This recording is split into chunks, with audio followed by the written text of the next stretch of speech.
My honor to introduce the Attorney General of the United States.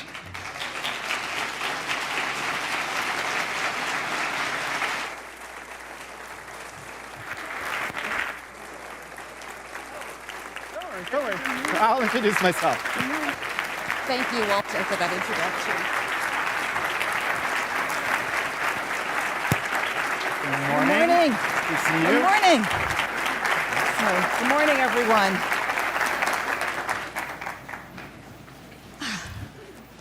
By the way, I'm Jonathan Capehart of the Washington Post, and also an MSNBC contributor.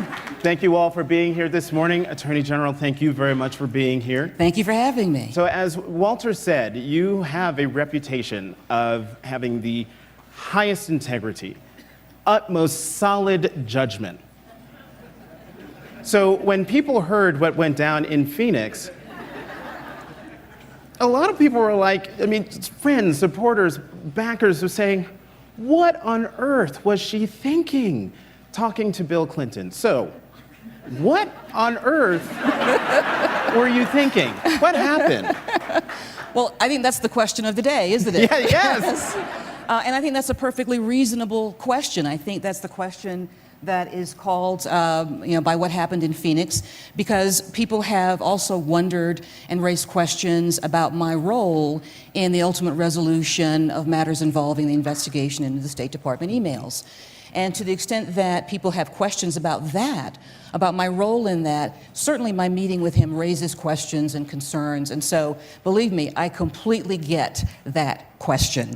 And I think it is the question of the day. But I think the issue is, again, what is my role in how that matter is going to be resolved? And so let me be clear on how that is going to be resolved. I've gotten that question a lot also over time, and we usually don't go into those deliberations, but I do think it's important that people see what that process is like. As I've always indicated, the matter is being handled by career agents and investigators with the Department of Justice. They've had it since the beginning. They are independent. Which predates your tenure as Attorney General. It predates my tenure as Attorney General. It is the same team, and they are acting independently. They follow the law. They follow the facts. That team will make findings. That is to say, they will come up with a chronology of what happened, the factual scenario. They will make recommendations as to how to resolve what those facts lead to. The recommendations will be reviewed by career supervisors in the Department of Justice and in the FBI, and by the FBI director.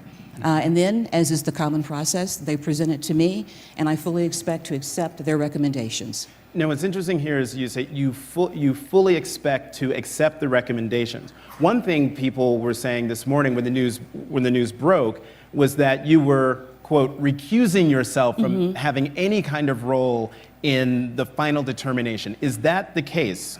Is that what you're saying? Well, a recusal would mean that I wouldn't even be briefed on what the findings were or what the actions going forward would be.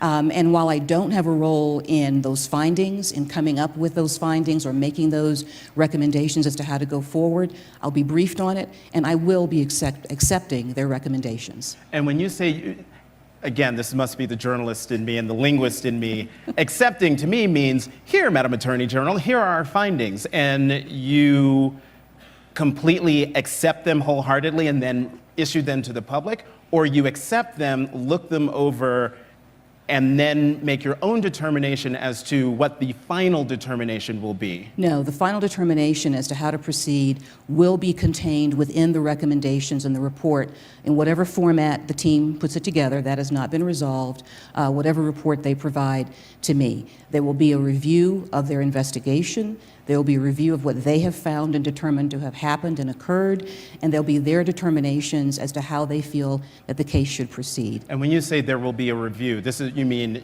the review will be done by you once you accept the recommendations and determinations, or Well, you're talking about the process of the review? I'm talking about the point. initial process of how this case will be resolved. This case will be resolved by the team that's been working on it from the beginning. Supervisors always review matters, and this case will be resolved by the team that's been working on it from the beginning. Supervisors always review matters. In this case, that review will be career people in the Department of Justice, and Also, the FBI will review it up to and including the FBI director, and that will be the finalization of not just the factual findings, but the next steps in this matter. And I find it interesting, several times now you've made a point of saying career prosecutors, career officials within the Justice Department. Why are you making that very hard distinction, that description? I think a lot of the questions that I've gotten over the past several months, frankly, about my role in this investigation and what it would likely be was a question or a concern about whether someone who was a political appointee would be involved in deciding how to investigate a matter, or what something meant, or how should the case proceed going forward. And as I've always said, that this matter would be handled by the career people who are independent. They live from administration to administration. Their role is to follow the facts and follow the law and make a determination as to what happened and what those next steps should be. But in my role as Attorney General, there are cases that come up to me. I am informed of them from time to time. This case, as you know, has generated a lot of attention. I'll be informed of those findings as opposed to never reading them or never seeing them. But I will be accepting their recommendations and their plan for going forward. So the New York Times reported this morning that the Justice Department official said back in April that what you're talking about right now was already being considered. And so the question is, before President Clinton boarded your plane in Arizona, had you already made the determination that what you're announcing today was indeed what you were going to do? Yes, I had already determined that that would be the process. And in large part it's because, as I'm sure you know, as a journalist, I do get this question a lot.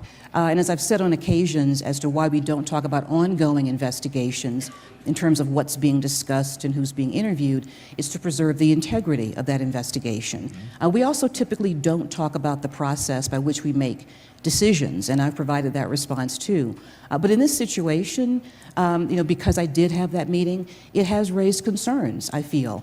And I feel that while I can certainly say this matter is going to be handled like any other, as it has always been, it's going to be resolved like any other, as it was always going to be, I think people need the information about exactly how that resolution will come about in order to know what that means and really accept that and have faith in the ultimate decision of the Department of Justice. So back to my first question, the what were you thinking question. But let me put a different spin on it and ask, when you're on your plane, now from what having been in Washington a while and knowing how the protocol works, you land, folks get off, you get off for all sorts of reasons, but it's very fast. You're on your plane, and in walks the former president of the United States.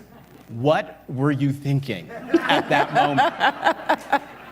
Well, look, as I've said, he said hello, and we basically said hello, and I congratulated him on his grandchildren, as people tend to do, and that led to a conversation about those grandchildren, who do sound great, and that led to a conversation about his travels, and he told me what he had been doing in Phoenix and various things. And then we spoke about former Attorney General Janet Reno.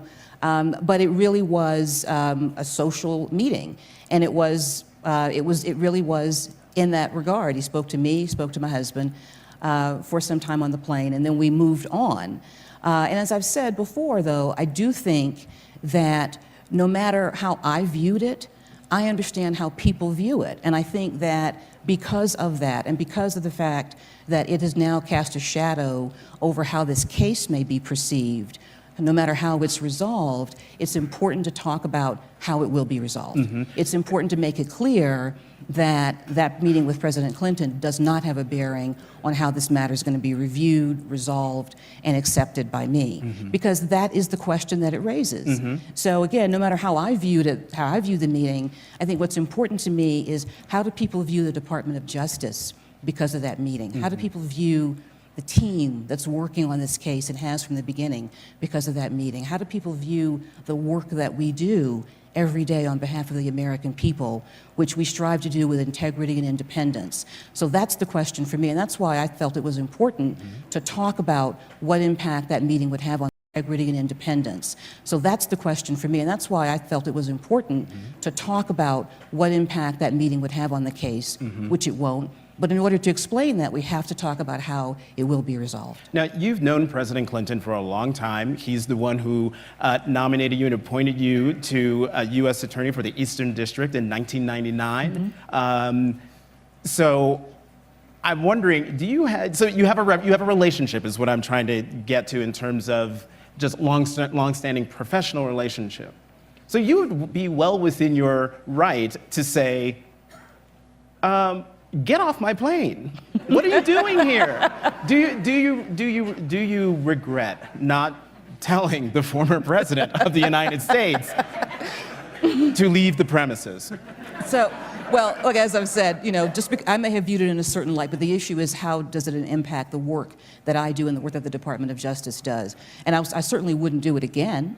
Because I think it has cast this shadow over what it should not, over what it will not touch. And that's why, as I said, I think it's important to talk about how this matter will be resolved and how the review and how the determinations and decisions will be made. I can say, as I have said, it's going to be handled by career people and then we can make an announcement as to what it is. But unless people have some insight into that process, they're not going to be able to evaluate that. And the most important thing for me as the Attorney General is the integrity of this Department of Justice. And the fact that the meeting that I had is now casting a shadow over how people are going to view that work is something that I take seriously and deeply and painfully. And so I think it's important to provide as much information as we can so that people can have a full view of how we do our work and why we do our work and how this case is going to be resolved, as well as how all the cases that we look at are going to be resolved. And so, of course, what's happened as a result of this, there are people out there in the world who are saying, see, this is an example of the system that's rigged against the rest of us.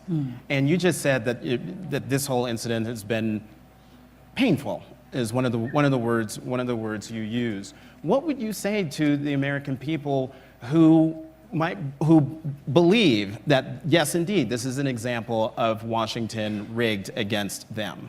I think that people have a whole host of reasons to have questions about how we in government do our business and how we handle business and how we handle matters. And I think that, again, I understand that my meeting on the plane with former President Clinton could give them another reason to have questions and concerns also. And that is something that's why I said it's painful to me, because the integrity of the Department of Justice is important. And what I would say to people is to look at the work that we do. Look at the matters that we work on every day, whether they involve a high-profile matter or a matter where you've never heard of the person. Look at the victims that we deal with every day. Look at the people that we protect every day, because that's our mission. And to the extent that this issue has overshadowed that mission, yes, that's painful to me. And so I think it's important that we provide as much information as we can so people can have faith and confidence in the work of the department and the work of the people who carry on this work every day. And last question on this. So when might we expect your acceptance of these findings and determinations? Are we looking at weeks, months, days? Well, so in terms of timing, I actually don't know that, because again, I don't have that insight into the, I'd say, the nuts and bolts of the investigation at this point in time. They're working on it. They're working on it very hard. They're working on it to make sure that they're as thorough as they can be, that they've covered every angle, that they've looked at every issue. They're doing the work that the people in the Department of Justice do every single day. And I could not be more proud of that work, and I could not be more proud to present that work to the American people when this matter is resolved and we can let people know the conclusion to this investigation. Moving on. So, keep in mind, this sit-down has been on the books for several weeks, a few months, and we were here because you were going to talk about criminal justice reform. Yes. You've been out west and making your way back east, going to various communities, talking about some of the findings and things that people are doing vis-a-vis the president's task force on 21st century policing. Yes. And in reading the report, I actually read it. There was a quote in there that I think captures why this commission was important. And it came from a commission member, Susan Lee Rahr. She's executive director of Washington State Criminal Justice. Important. And it came from a commission member, Susan Lee Rahr. She's executive director of Washington State Criminal Justice Training Commission.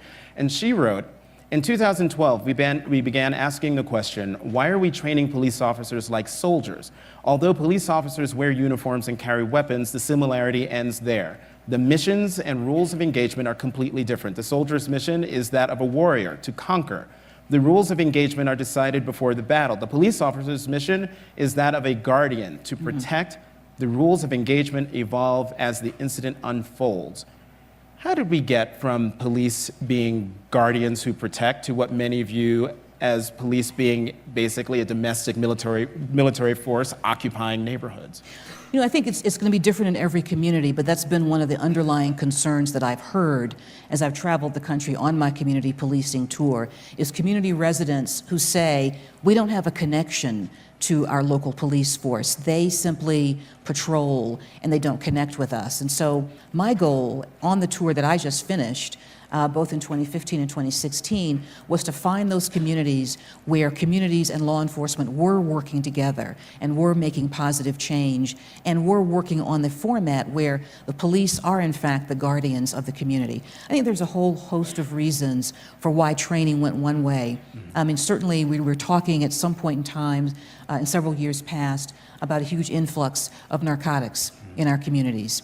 And that has certainly led to a host of consequences that we are trying now to alleviate with criminal justice reform and sentencing reform. But it also led to a view that aggressive policing was really necessary in order to deal with not just narcotics, but the violent crime that often comes along with it. And there are those who say the pendulum swung too far in that direction. So I think we find ourselves now at a situation where to say that there is sort of a frayed relationship of trust between law enforcement and many communities, particularly minority communities, is the understatement of this generation. So what I've been working on, and this is in fact one of my priorities, is looking at communities that have had that frayed relationship, that have had things break down, that have had the violence of Baltimore, or a terrible incident involving someone losing their life at the hands of a police officer, or even a Department of Justice case against them, and looking at how they are a couple of years after that. Have they managed to use the tools that we tried to provide to them and in fact create a positive working relationship between law enforcement and the community? And I actually have been very heartened by what I've seen across the country.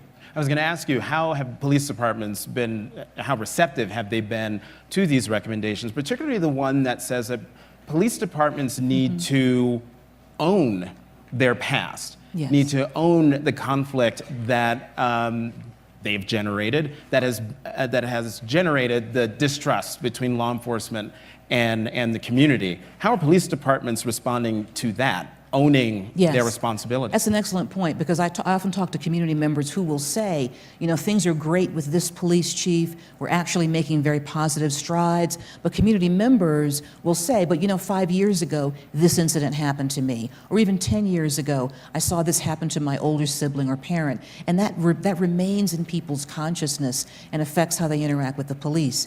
A couple of the jurisdictions that I visited, I was actually in Los Angeles just yesterday, and I also went to Miami, and I was in Portland, and I was visiting those jurisdictions because they actually were still in the middle of resolving problems. I mean, the Los Angeles Police Department's history, I think, is well documented, and the issues that they had.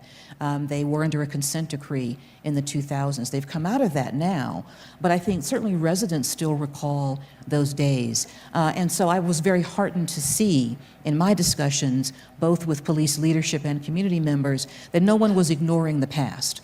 That people were saying, you know, we have to own the past and we have to acknowledge that we have contributed, we law enforcement have contributed to these problems, and here's what we are doing to be accountable, to be transparent, to be responsible, to pull community members in. Because without that acceptance of responsibility, there won't be trust in the new either regime or policies going forward. Now, a few years ago, FBI Director James Comey delivered a speech on race, pretty spectacular speech on race, where he talked about how law enforcement needed to own its past. Another thing that FBI Director Comey has said on several occasions is that he believes that there is a so-called Ferguson effect on law enforcement jurisdictions. Do you agree with him? Is there a Ferguson effect? Meaning that as a result of what happened in Ferguson and Charleston, do you agree with him? Is there a Ferguson effect? Meaning that as a result of what happened in Ferguson and Charleston, where people are videotaping law enforcement actions, that police officers are now wary to actually do their jobs, for lack of a better description, but to patrol neighborhoods and to continue to make them safe. Well, and that's resulted in a spike in crime. Well, the FBI director has spoken about that, and he's spoken about it in the context of things that people have relayed to him. And so, and he's spoken about it in that context. I have not seen that. In fact, we had a recent DOJ study that looked at that issue, and the conclusion was we need more information, as most studies are. But I think, and that's statistics for you. But I think what I've seen, as I've talked to police departments across the country and community members across the country, is a lot of change in law enforcement. A lot of change at the level of training, a lot of change in the level of community involvement, a movement away from over-policing, a movement towards getting to know members of the community, getting to understand people and their problems. And certainly, I think it is the hope of all of us in law enforcement that that will lead to not only a reduction in crime, but it certainly could lead to a reduction in the number of arrests. I have not seen police officers shirking their responsibilities. I have not seen police officers backing away from the hard issues that come from patrolling very difficult and often very dangerous communities. I've seen them moving towards that. I've seen them come to the Department of Justice and say, I have a use of force policy that's really old. Can you help me make sure mine is up to date? I've seen them come to the department and say, I want to set up a community board. Do you have some examples that I can look at so that I don't have a situation like I've seen in other police departments? So I've seen a lot of positive action from both community members and law enforcement in this regard. So on this trip, you went to San Bernardino. Yes. Was that yesterday, 2 days ago? Well, I was in Los Angeles, but I met with the team. You met with the team of agents, investigators, police officers, and lawyers who had worked on the San Bernardino investigation and are continuing to work on it. And as we recall, that was December mass shooting. Yes. 14 people were killed. And there were a couple of currents in that shooting. Also, if you tie in Orlando and what happened last month, where 49 people were killed, you've got folks who had high-capacity weapons to kill lots of people, but you also had people who, from reports, are inspired by ISIS.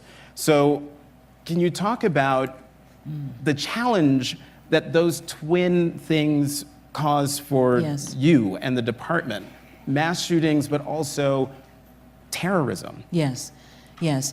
I think that the challenge is something that we've been talking about for some time now, as we've looked at how the threat to our homeland has changed and morphed over the years since 9/11. Obviously, we still are looking and investigating at the orchestrated attacks like that, but what we are seeing now are more of the homegrown extremists.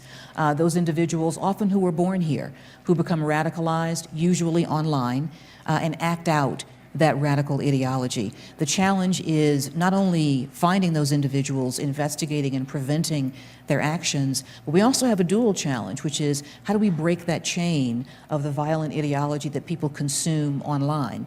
The internet is free and open, and it should remain free and open. But it is the place where many people go and find information that dates back years, and you'll see the tracking of in many of the investigations that we have of people who start out looking at Al-Qaeda types of videos and documentaries, move into ISIS supported ideology and videos as well.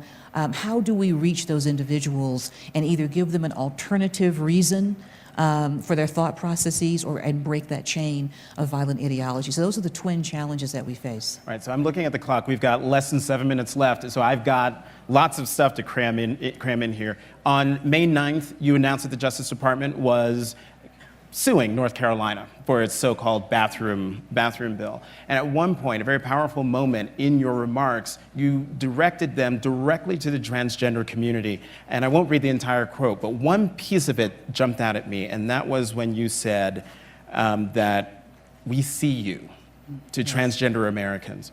Why did you feel it was important to say those words to that community in such a public forum?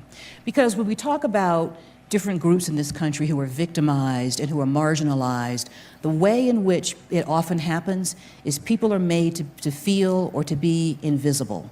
Because if someone's invisible, you don't have to look at their concerns or their issues. If they're invisible, you don't have to hear about the problems that they have. And I think this is a time of great social change in this country. I think for the good, I think for the better. I think the problems that they have.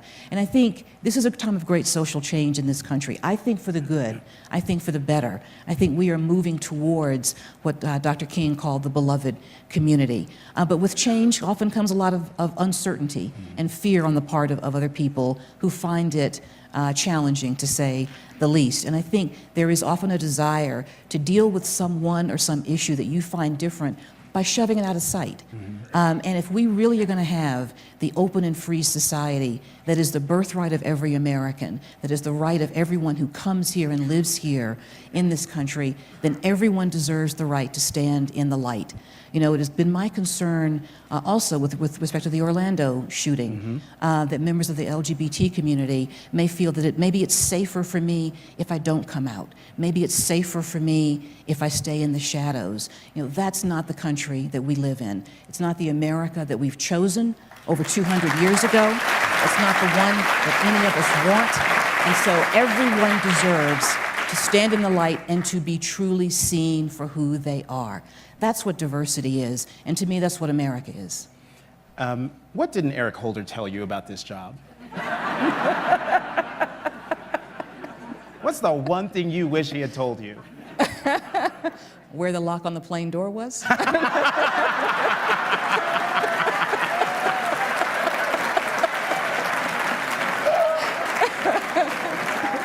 Woo. Good answer. So I understand that every AG leaves a letter for his or her successor. What did Attorney General Holder leave for you? What did he say in his letter? Well, those letters are private. Oh, come on, just a little. So I won't go into the exact letter, but what I will say is that A.G. Holder has been a friend for some time, and I've had the privilege of working with him both as a U.S. attorney and in two separate administrations. And working for him as Attorney General was a pleasure and a privilege. And he has been supportive. He has always talked to me about the privilege of being the Attorney General and the privilege of serving the American people and working to ensure that in every way in which the Department of Justice works, that the highest standards of integrity are upheld. That's something that's been a part of my career since I joined the department. And he has always been that voice of that for me as well. So being AG, is it harder to be black or harder to be a woman in your job? You know, I'm not sure how you separate the two for me. You know, I think that for me, this is the greatest job that I've had, and it's such a tremendous privilege to sit in that chair and try and do justice and try and do the right thing every day. And so I approach it from that perspective. I think if people want to look at it and say, do I make a decision based on my background in some way? I think all of us are a combination of all of our experiences.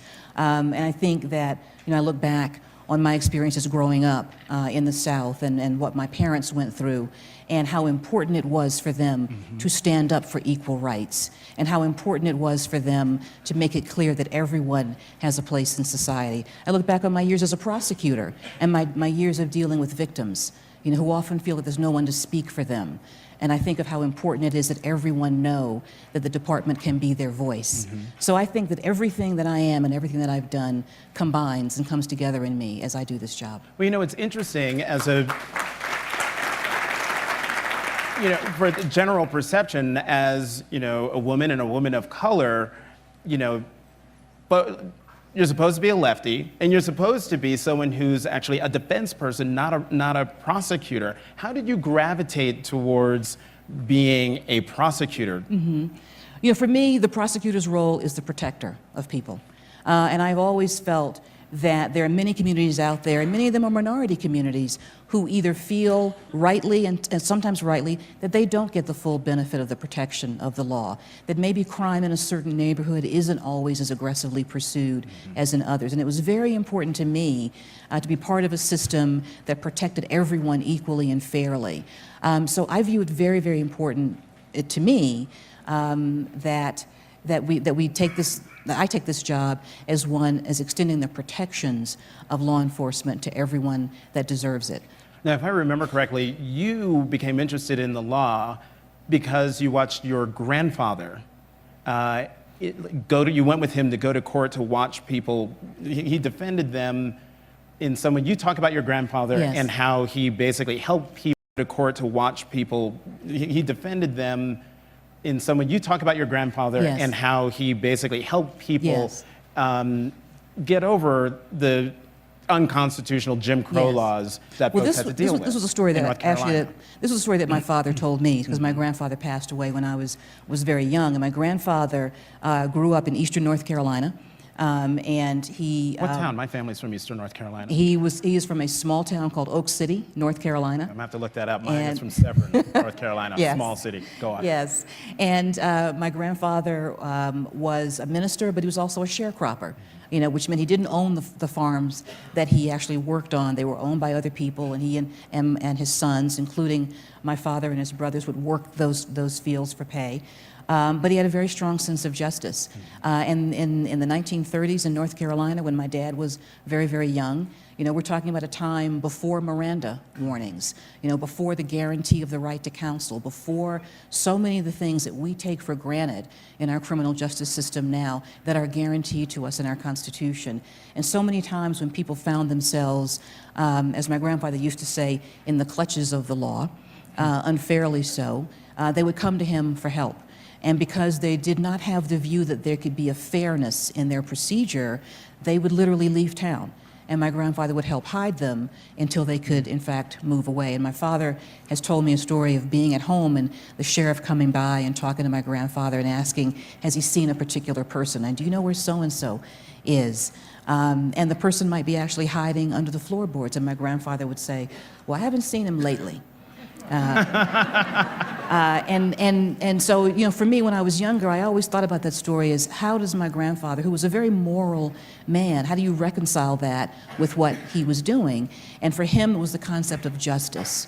And so justice, you know, justice is a process. You know, we like to think of it as a verdict or a decision, and it often is, but it is also a process for people to know that if, in fact, you are pulled into the criminal justice system, you do have protections, and you will be held accountable for what you have done. I firmly believe that. I am a prosecutor, but it'll happen to you in a way that is consistent with the ideals of this country, and not the kind of lack of justice that would be found on a dirt road in the dark of night in 1930s North Carolina.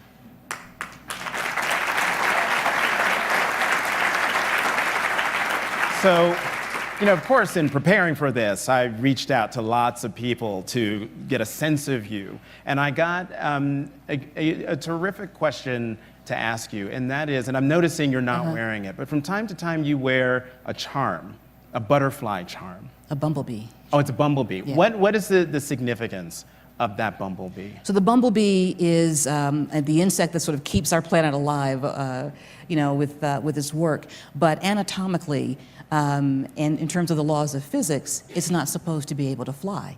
If you look at the shape of the body and the wings, it's not supposed to be able to fly, and yet it does. And yet it does. And so, and how does that translate to you, You know, I think and that, your trajectory? You know, there's so many times, not just for me, but for everyone, where you're going through life and you have goals, and people will look at you and they'll make a decision like, no, you can't do that, or you shouldn't be doing that, or that isn't the place for you. And whether it's because, you know, I'm African American or a woman or Southern, you know, there are all kinds of issues that people face. And so to be able to say back, to wear a symbol that says, I may not look like I can do this, but yet I do, is very important to me.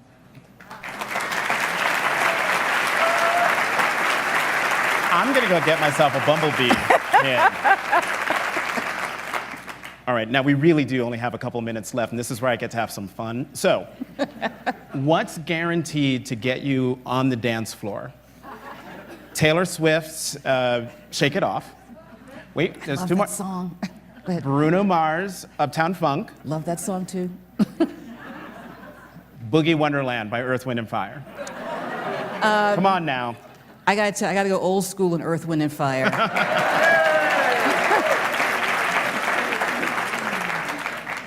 Somehow I knew you'd say that. Because I would be out there with you. Because, I mean, as soon as you hear the drums in the beginning, anyway. Best band ever. And so you were a U.S. attorney in New York City.